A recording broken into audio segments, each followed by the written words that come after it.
All right, so I just wrapped up Bible study, and let me just go ahead and tell you guys just kind of what's going through my mind after this Bible study. So, I've been in the book of Job for the past, I would say the past 2, 3 months.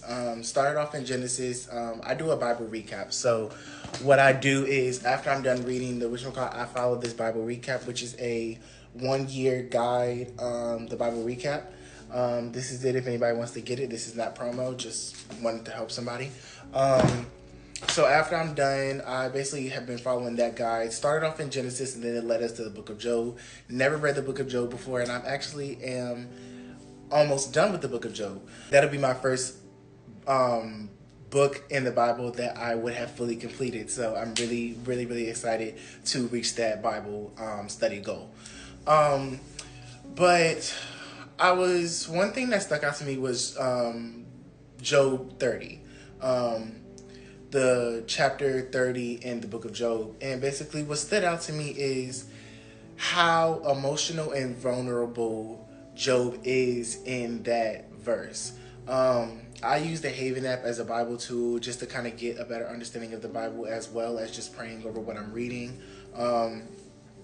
And I think that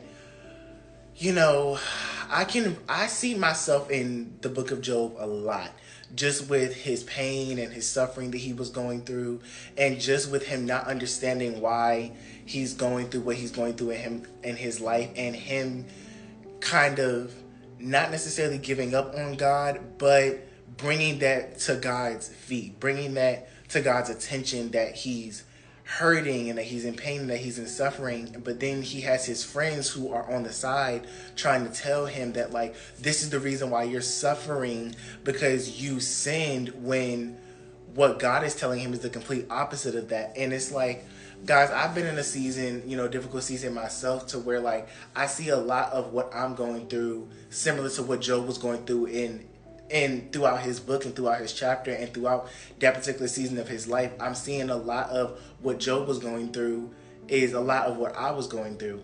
And this is why I feel like it's so important to open your word, because it teaches you a lot, you guys. And if you don't open, like, the Bible has so much knowledge and so much wisdom, and it's like, if you never open your Bible, you don't get to see this stuff. I would have never thought that the season in my life that I'm in right now would correlate exactly to the book of Job if I didn't go to the book of Job. If my Bible recap didn't lead me to the book of Job, and not even just the Bible recap, if God didn't lead me to the book of Job, I feel like I never would have knew that there was something in the Bible that